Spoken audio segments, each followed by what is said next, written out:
Who in your life do you feel anxious around? Think about that person, and it might be more than one person, but if it's more than one, just pick one. Now stick around for the rest of this video, and I'm going to inform you about why you're feeling anxious around this person and what you can do, some quick tips in order to feel comfortable around this person using tapping. Right, here's a common scenario that I run into when I'm coaching clients. Let's say, let's call him Andy. Andy tells me, hey Sep, I feel really anxious around my boss. He's making me anxious. And the first thing I say is like, look, he's actually not making you anxious. And then I'll tell Andy about what my coach used to say to me. My coach, Julia, used to tell me, look, nobody is making you anxious. Do you mean that they hold the remote on your emotions?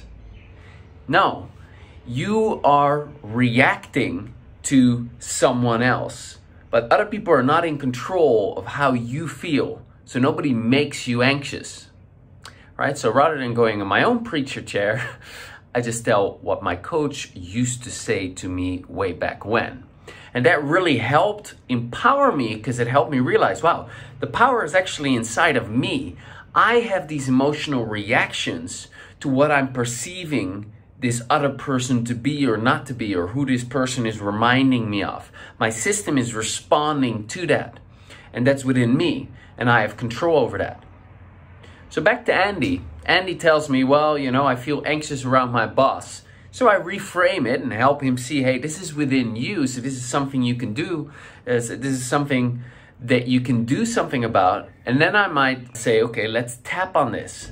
And I will ask, well, how do you, I'll say begin tapping, and I'll say think about your boss and what's happening for you as you think about him. And Andy might say, well, you know, I've got this lump in my throat, I feel this tightness in my chest, and my heart starts to race. Aha, okay, let's tap on that. We can simply focus on those sensations as we allow them to be there and we move from point to point. And it might start to calm Andy down. And he might say it's better, but now it's kind of stuck. And I might ask Andy, well, you know, as you're tuning into these feelings, as you're remembering the last time you were around your boss, or as you're thinking about a time in the future that you run into your boss, or as you imagine him being in the room or her being in the room with you right now, what are you noticing? What are the sensations that you're feeling? And he describes how he feels in his body, and he describes, well, I feel insecure, and, you know, I'm having these thoughts that I'm inferior, and, you know, I feel this inferior sensation in my body. I say, well, Andy, who does, let's say his boss's name is I don't know, Chris. Who does Chris remind you of? Now, a common thing for a typical Andy to then say is like, oh, my dad or my teacher. And then we go back to addressing the relationship from way back when with Andy's dad. So what's happening in the brain is the brain generalizes and it distorts and deletes incoming information. And the behavior of the boss of Andy is reminding Andy's brain of how his dad used to behave. So maybe the boss is superior and controlling and criticizing and stern. And that's exactly how his dad used to behave. And so Andy is now reacting in the same way as he did when he was a little kid to the boss that he's now dealing with, even though Andy is 37 himself and he's actually capable of just remaining calm and at ease if he weren't reverting back to feeling how he felt back then. So we then actually start working with Andy's feelings from back then towards his dad.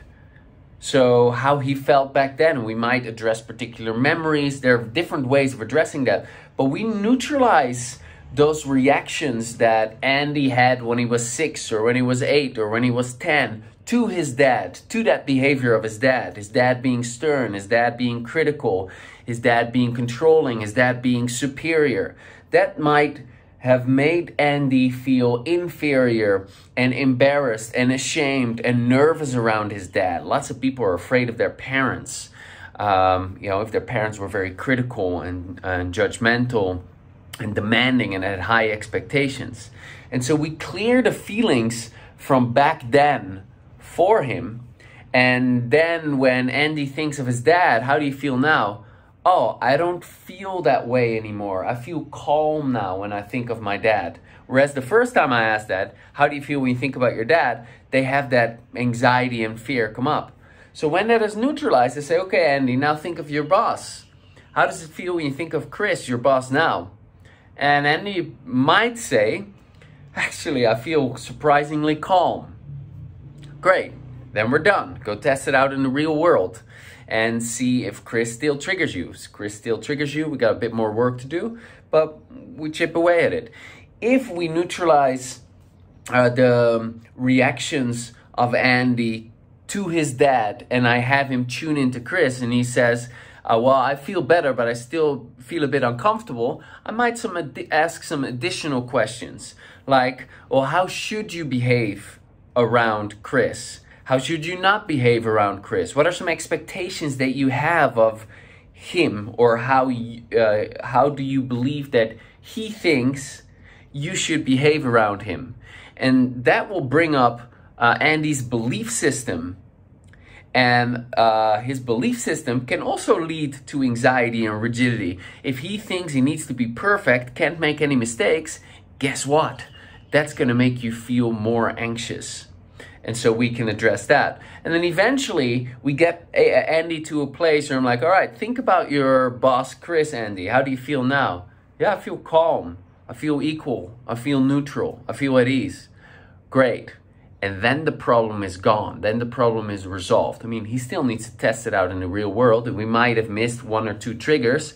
But, with some persistence, he will be completely calm and relaxed and at ease around his boss. I've gone through this process many, many times. I've experienced it myself. So it is your reactions to the other person. And it is not that someone makes you feel anxious. No, you perceive the person in a particular way, maybe like your dad, or you perceive the behavior in a particular way, or his authority in a particular way, and that activates reactions within you, beliefs, memories, and emotions, and maybe negative fantasies as well about how, what's going to happen if you do not live up to these expectations that you anticipate your boss has over you, or whoever the person is that makes you feel anxious. So here's a real quick thing that you can do, presuming you know tapping already, and that is this. Step 1, tune in to the person that you feel anxious around. And you can do that by remembering the last time, or a earlier time, or maybe even the earliest time that you felt anxious around this person. You can imagine being in the same room as this person, or you can imagine meeting this person in the future. Whatever triggers you most, that is how you tune in.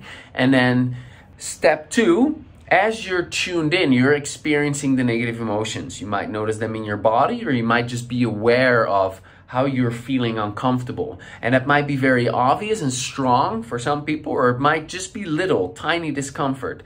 But that's okay. Even if you've got that, you've got something to work on.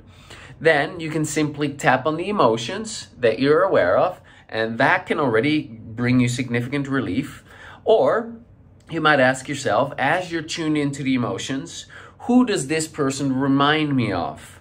Or who does his or her behavior remind me of? Or you tune into the feelings and you just close your eyes and you ask yourself, when can I remember feeling this way? Or what do these feelings remind me of? Or then, what you can also do is ask yourself questions when you're thinking about this person that you feel anxious around. It's like, well, how should I behave in this person's presence? How should I not behave? What do I expect of our relationship? What do I think that person expects of me? And finally, what is threatening about him or her? Or what is threatening about our relationship? What could go wrong? Because remember, anxiety means that your brain is seeing a threat. You know, something could go wrong. There's some horrible pain. There's some kind of a threat. So ask yourself, what is the threat? All right, hope this helped you. If you want to see someone who went through a process exactly like this, talk about and describe in great detail the profound transformation that he's made as a result of having gone through this process, then I suggest checking out this video. This is an interview with a guy named Alfred who I coached a long time ago, and I guided him through a similar process as this. And then you'll hear the massive transformation that he made. He talks about how it was before, how he felt around his boss before and other people, and how he felt after. And I think you'll find this very, very inspiring. So go check it out. Talk to you soon. Bye.